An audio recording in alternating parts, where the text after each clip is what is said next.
On this episode of Narcissist Apocalypse Q&A, we talk about victim-playing abusers and empathy-based guilt.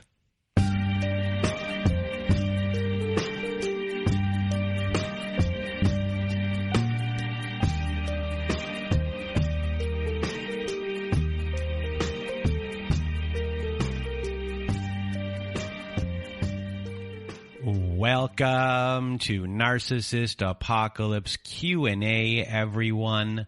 I am Brandon Chadwick, and today we are going to be talking about victim playing and guilt. But before we get to this episode, if you want to be a guest on our Survivor Story episodes, please do go to our website at narcissistapocalypse.com.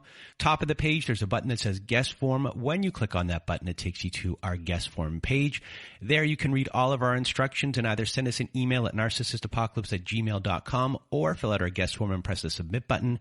And please do send it in the format that we ask for. So today we are going to be discussing victim playing and guilt. So when it comes to victim playing, the top 5 reasons someone plays the victim is, number 1 is to control you, 2 is to get your empathy-based guilt, and we'll get into that very soon.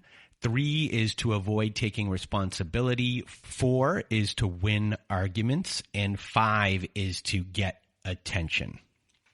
So I want to define the word guilt first, and then also we're going to discuss empathy a little as well, and then we're going to kind of combine them.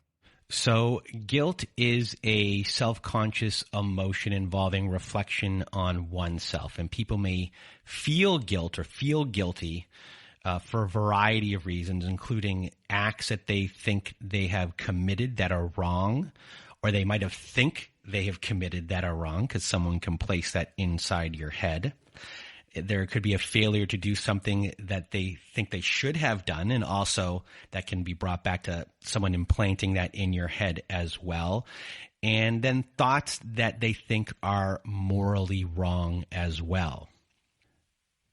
So when one person causes harm to another person, guilt is a natural emotional response. And a guilt trip is best defined as the intentional manipulation of another person's emotions to induce these feelings of guilt. And that's when someone is either purposely or unintentionally tries to make someone feel guilty, remorseful, or bad about their decisions or choices. And the guilt trip is crafted to get someone to change how they think, feel, or might act. So when it comes to the word empathy and the term empathy, because we hear that a lot on our show, that people have empathy for other people, empathy is used to describe a wide range of experiences. And emotion researchers generally define empathy as the ability to sense other people's emotions, coupled with the ability to imagine what someone else might be thinking or feeling. And researchers feel that there are 2 types of empathy. They differentiate them. There's affective empathy, which refers to sensations and feelings we get in response to other emotions. And this can include mirroring what the person is feeling or just feeling stress when we detect an other person's fear or anxiety. And then there is cognitive empathy, and this refers to our ability to identify and understand other people's emotions. So what is the relationship between guilt and empathy? And in the 1960s, a term was coined empathy-based guilt. And it was based on this theory of interpersonal guilt, and it was defined as an intensely unpleasant feeling of disesteem for oneself that results from empathic feeling for someone in distress combined with an awareness of being the cause of that distress. So let's break this down. And if you define this, an intensely unpleasant feeling of disesteem for oneself that results from an empathic feeling for someone in distress, if we just kind of cut it off right there and take an example of, let's say, an abuser and a victim in a conversation or in an argument where the abuser might be berating you for something, and then all of a sudden it looks like you could be leaving, and they get the sense that you may be leaving. A victim player might say, "Oh, you're going to leave me? I see how you're going to leave me. Everyone in my life always leaves me. They always leave me, and you're just going to be just like them. You're going to leave me, and I'm going to be all alone. You're just like them. They play that against you. So they're playing the victim here. And now coming in from you is this empathy for how bad they always must have had it. Everything has kind of been taken off you and put onto them. And then the other part of this definition is combined with awareness of being the cause of that distress. Now, you had set this boundary, and this boundary had been set, and you were actually leaving. But now because of their victim playing, you are the cause of their distress. And now you're feeling guilt about that. So they got you with this empathy about how they once were. And then on top of that, they make you the issue, which gives you guilt. And all of a sudden, you're back in the fold. So that is the best explanation I can give of empathy-based guilt. So according to Lundy Bancroft, this is the victim in his book, Why Does He Do That? And under the different types of abusers, there is one called the victim. And according to Lundy Bancroft, these are the central attitudes that drive the victim. And that is just, everyone has done me wrong, especially the woman that I've been involved with. When you accuse me of being abusive, you are joining the parade of people who have been cruel and unfair to me. It proves you're just like the rest. It's justifiable for me to do whatever I feel you are doing to me, and even to make it a bit worse, to make sure you really get the message of how you are victimizing me. And women who complain of mistreatment by men, such as relationship abuse or sexual harassment, are anti-male and out for blood. And the last one on Lundy Bancroft's list of his central attitudes for a victim is, I've had it so hard that I'm not responsible for my own actions. And we're going to get into this in a little bit more detail in a second. So now we're going to break this down into 4 sections, which will be, the idealization of a relationship, a devaluation part of the relationship, the discard of the relationship, or if it's not a discard, the breakup of the relationship because you might be leaving them, and then the post-separation abuse a part of the relationship as well. And within this context of everything, we will throw in some things when it has to do with family as well.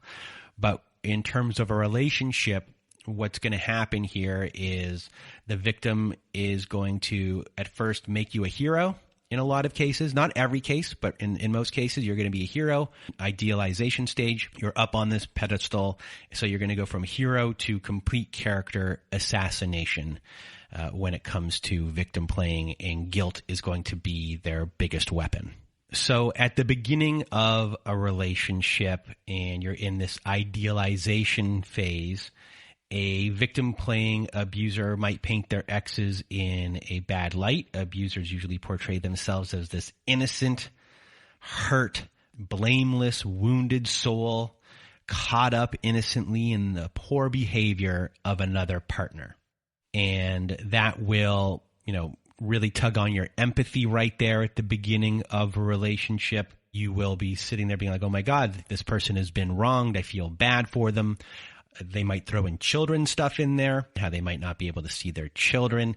So victim players will also say that, other people have wronged them, and they'll go into detail. It could be friends, it could be bosses, work, it could be a lot of different things of how someone or some place has wronged them.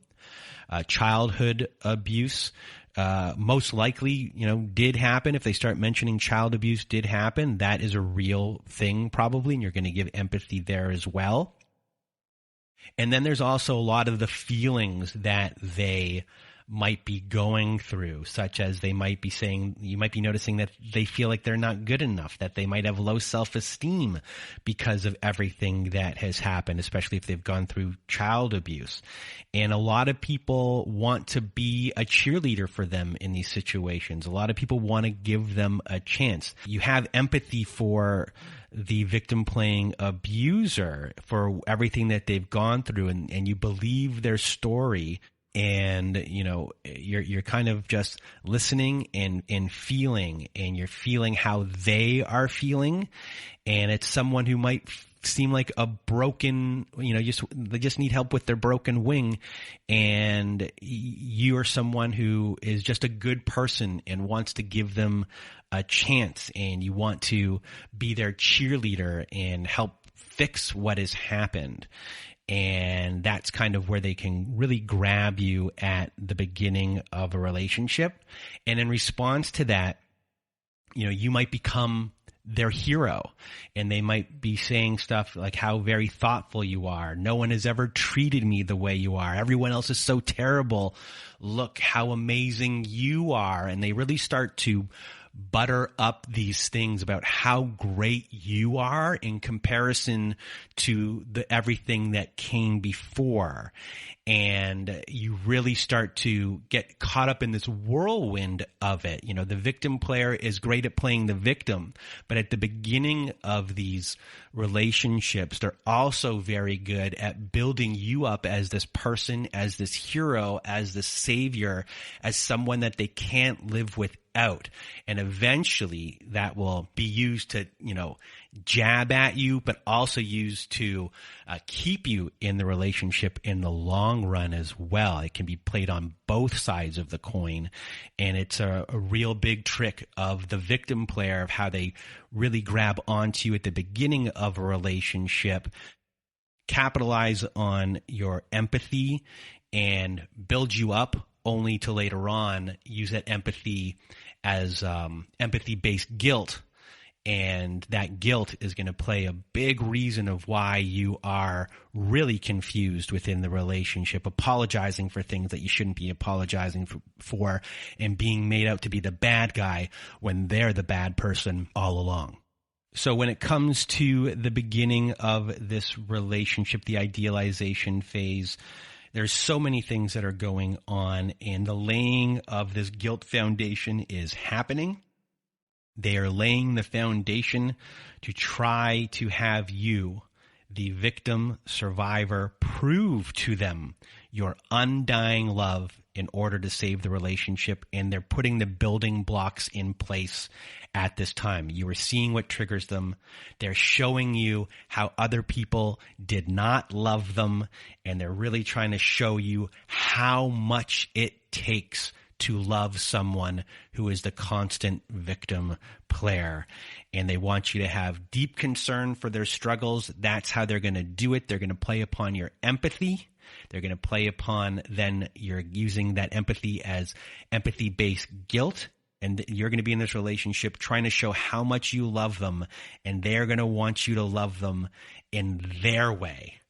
They're not going to love you. They want to be loved in their way. It is very self-centered. They are only capable of seeing their own hurt, and they will play the victim the whole entire way, even though they are the ones causing every single problem. So when it comes to the devaluation process and things that we're going to kind of fit into this category, the first thing I had on my list was something that can have a building block that was set up in the idealization phase. And this is just the phrase, "I was once cheated on." And they could be talking about many different partners.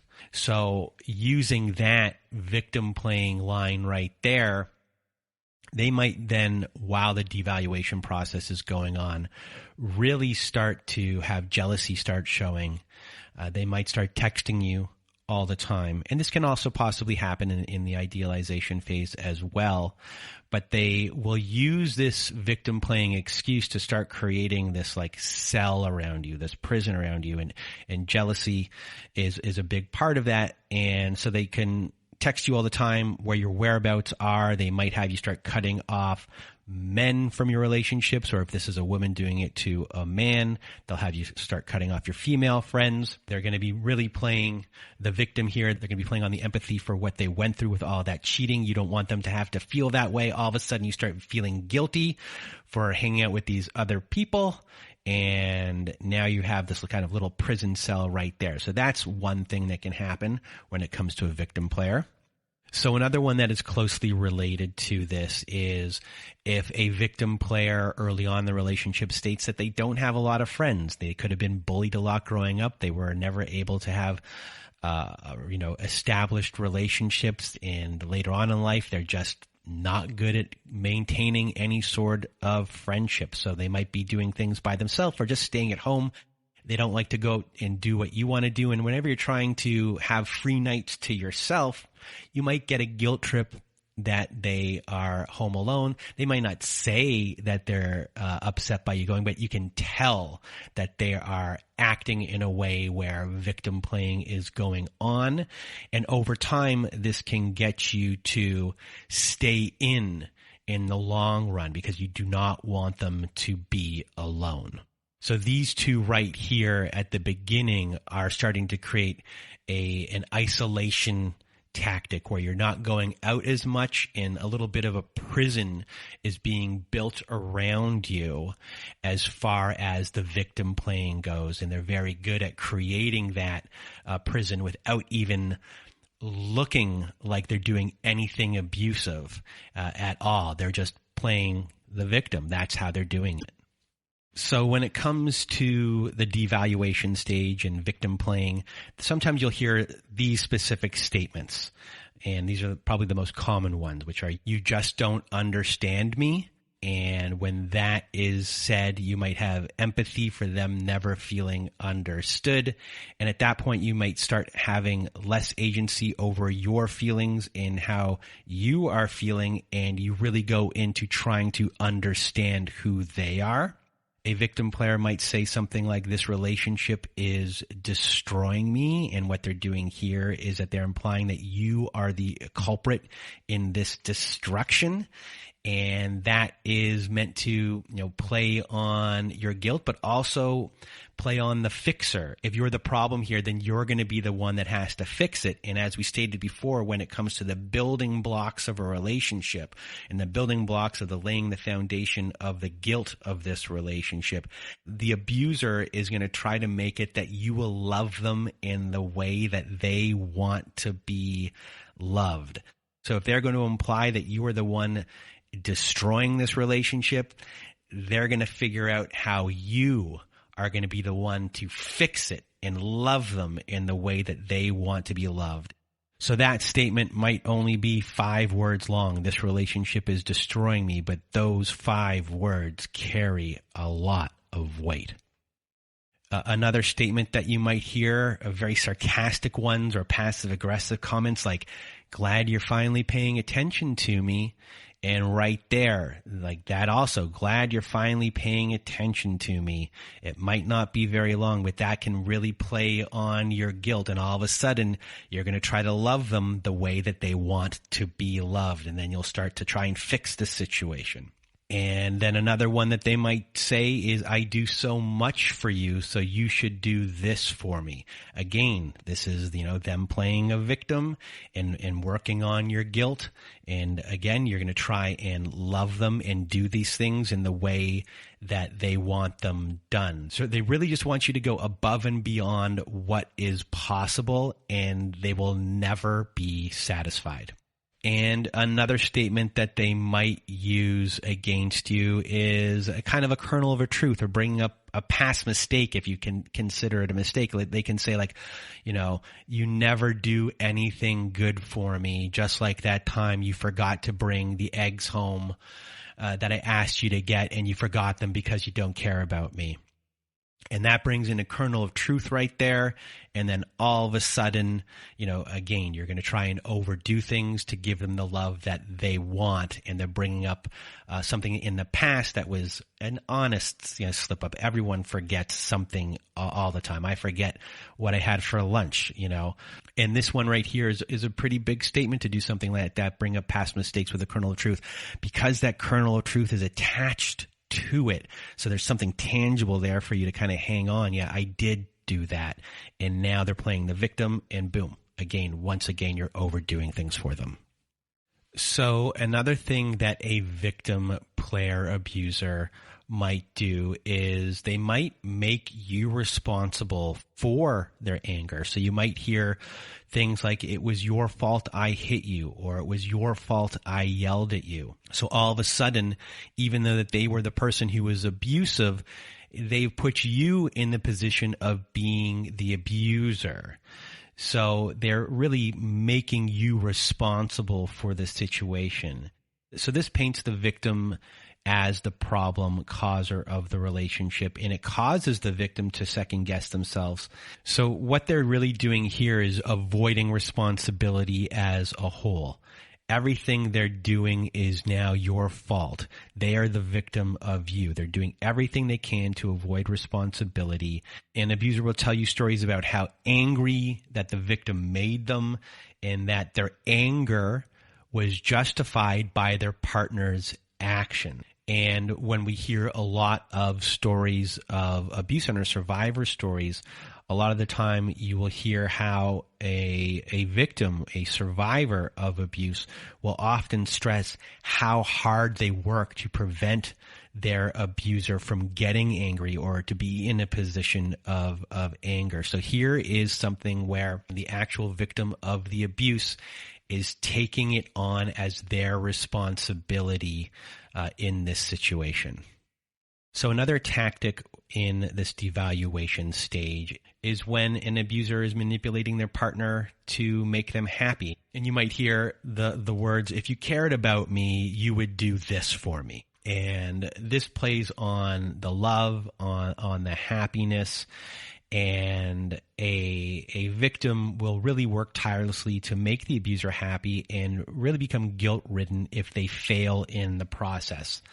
And a victim playing abuser will cycle through approval and disapproval of the victim's attempts in order to keep them chasing this dangling carrot. Because as we said before, no matter how much you love them, it will never be enough. And another type of tactic that is used in this victim playing abuser type is that they can have a lot of different sicknesses. And we've done an episode once on Munchausen by proxy, Munchausen syndrome by proxy, where that is a form of child abuse, where the caretaker of a child is making up fake symptoms or causes real symptoms to make it look like their child is sick because they like being the victim. They like the attention that they get. And that's the same when it comes to regular Munchausen syndrome, which is a factitious disorder. And that is where someone is repeatedly, having physical or mental kind of issues, or they are pretending to be sick in order to gain empathy from other people, and it's used to get attention, get empathy, so you feel guilty toward them, and then you might actually start doing things for them because they're always sick. You feel bad for them when it comes to the victim playing abuser. And we've also heard different stories of not just small sicknesses, people faking cancer, people faking lots of different things. So another tactic on our list that a victim playing abuser might use is defensive abuse, and other people might call it reactive abuse. We are trying to use the term defensive abuse.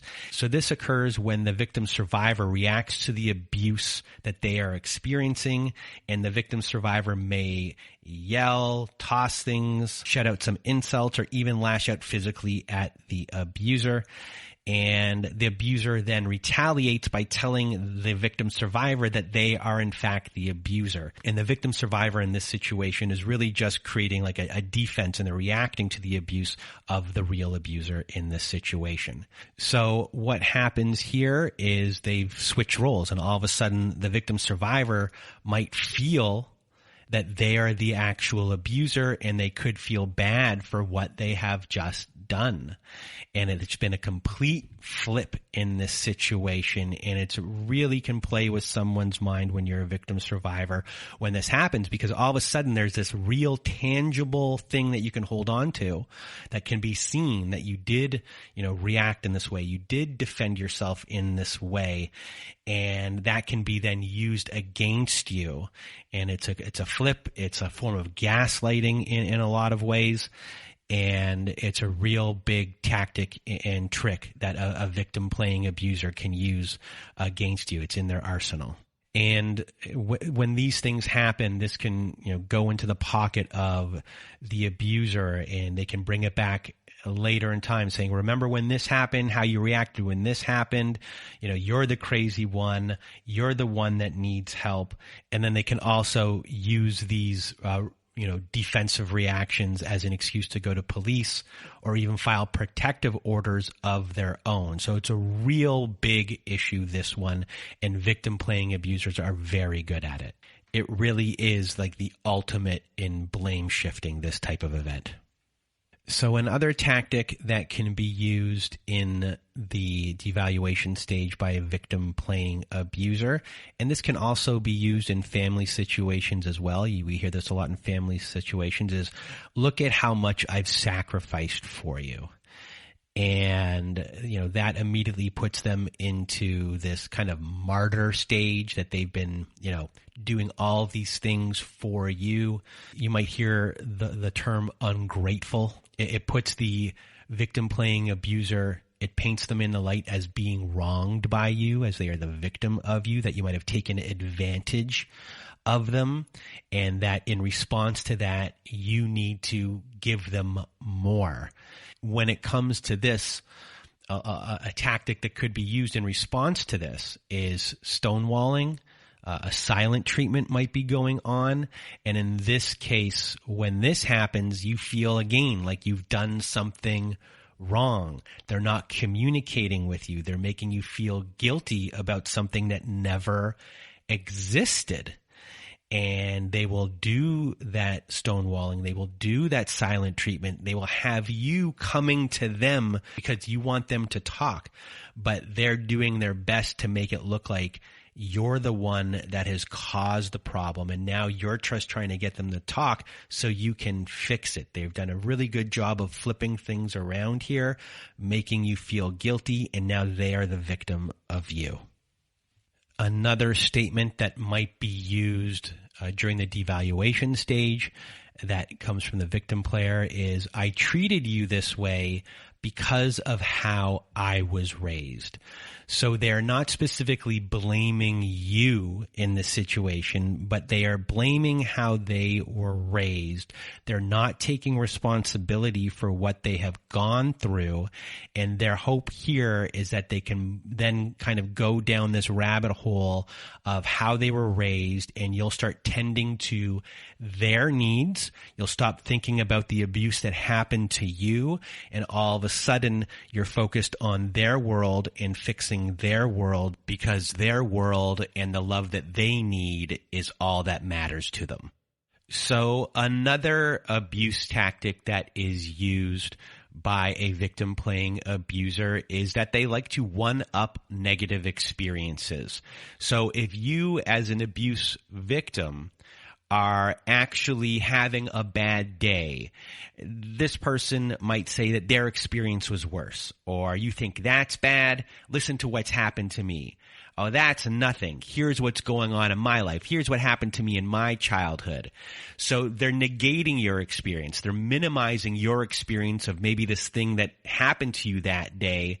And they just always have to be this victim, this non-existent competition that's going on. They have to have their trauma be bigger than that. And in doing so, they're minimizing everything to do with your feelings. Your feelings don't matter in this situation because their trauma, their victim playing takes center stage. And if you try to kind of push back on that, I'm sure what's going to happen is they'll become a victim somehow in this situation of you not listening to how bad they had it. They're going to try and then get you to think about these terrible things that they're now talking about in their childhood, or how someone has wronged them. Eventually, they'll then get you on their side that you're feeling bad for them. And again, this is, an abuse tactic that is used, and it's done in a way where it's just negating how you're feeling, and you're not allowed to have your own feelings in a relationship with a victim player, because their victim feelings, their victimhood, their trauma takes precedent over everything else. So we've discussed the idealization phase, we've discussed the devaluation phase, and now we're in the breakup phase of the relationship when it comes to a victim playing abuser and possible Hoover attempts that might happen and things that they might say, tactics that they might use or say. And one of them might be, you weren't strong enough to help me. And that is really playing off of your guilt. And they really want you, the victim survivor, to feel responsible that they couldn't fix the problem of no one loving them enough.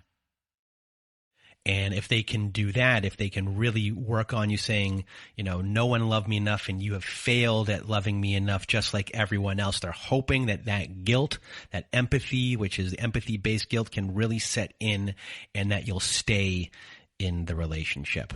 Another thing that you might hear during this part of the relationship by a victim playing abuser is, I can't live without you. They might make you feel that their life will implode without you. And at this point in the relationship, you might believe 100% that they cannot live without you, and that plays into your guilt, and that can keep you in this relationship. You notice that they can't do things on their own. They'll start really playing the helpless person and try to be as pathetic as possible to play off of your guilt.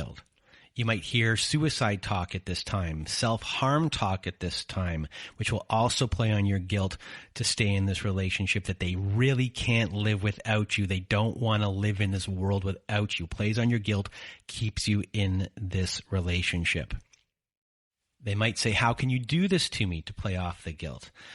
If you have a family, they might say, how can you rip our family apart? That is a massive guilt play by a victim playing abuser. Other things that you might hear during this time is, I'm constantly a burden. I'm dumb. I'm a terrible person. They're really playing off of your guilt. They want you to come in and rescue this situation. Oh, you're not a terrible person. Oh, you're not a burden. Oh, you're not dumb. Oh, you didn't screw up. They really will try to play the guilt on that, play the victim of it, that they are less than. They might not have done that early on during the devaluation stage, but when it comes to you trying to kind of leave a situation or stand up for yourself or have a boundary sometimes in these situations, they might go this route and to keep you in the relationship or to hoover you back into this relationship. So another thing that a victim playing abuser might do to keep you in the relationship at the end, and this can also be parents as well, who don't want you to leave the home or have any sort of autonomy, which is, oh, I'm all alone. Nobody loves me. Nobody ever has. Nobody ever will. That's okay. Nobody loves me. I'll live my life alone. Okay, I can be alone. I'm alone. And they can really play off of that being alone, really getting to you, pulling on your empathy for them not having anyone that loves them, that they will never have anyone that loves them. And again, that could play into your empathy-based guilt. And this is something that can keep you in a situation instead of breaking up. And then when it comes to post-separation abuse, when it comes to a victim player can be a victim in court, where they will really do their best to paint to the court how much you have abused them, and they'll really play that up. Another thing that can go on in post-separation abuse with a victim playing abuser is that the children get stuck in the middle, and one of the parents is really playing the victim, and they might really be trying to portray the victim survivor as someone who is terrible to the children. Look what your mom or dad has done to me. Look how down on my luck, I'm poor because of your mom or your dad. Things along those lines, which really make a villain out of one of the parents, and the children really start to empathize with the victim playing parent. And it's a really toxic and disgusting thing that they do. So another thing a victim-playing abuser will use in post-separation abuse is a smear campaign, and that is when they are telling everyone else that they are the victim and that the victim survivor is the abuser, and it is a really despicable thing to do. They're re-victimizing the victim survivor, and it's absolutely disgusting, and they're just trying to control the narrative of what is going on. They're creating false rumors about the relationship, about the partner, on why it ended. And it's just a way to turn other people against the actual abuse survivor. And then this pretty much brings it back to the beginning in a lot of ways, because a lot of the times the beginning is the end and the end is the beginning. And if they eventually, once again, find a new partner, they'll find a new partner, they will tell them that they are the victim of a relationship, that this time it was you, and they will gain that next person's trust only to, have this cycle repeated over and over and over again. Also a little bit of an offshoot of a smear campaign, part of the smear campaign, a term that was coined by Jennifer Joy Freyd. And she coined a term called DARVO, which stands for deny, attack, reverse, victim, and offender. And that is pretty much what's going on inside a smear campaign. And, you see a lot of this when in court cases, that this is a term that is used. And if you're going through a court case right now, if you're just going through abuse, you're in it, you're out.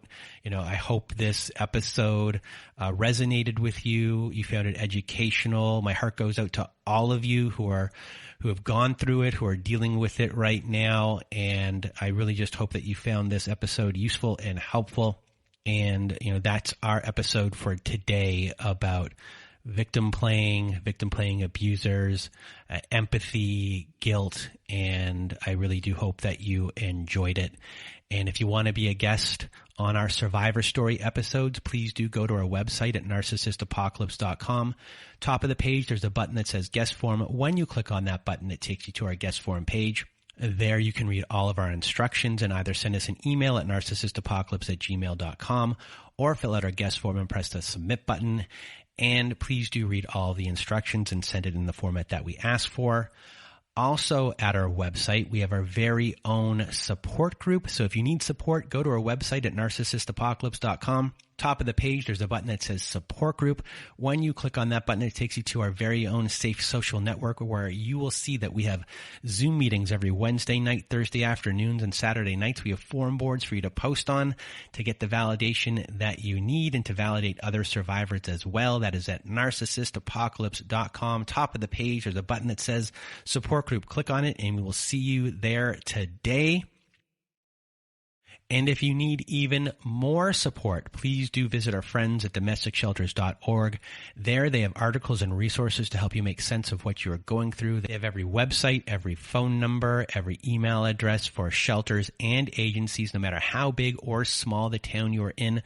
Domesticshelters.org has it there. So please do visit them today. It's a great organization and group of people. And that is it for today's show. And I hope you have a good night.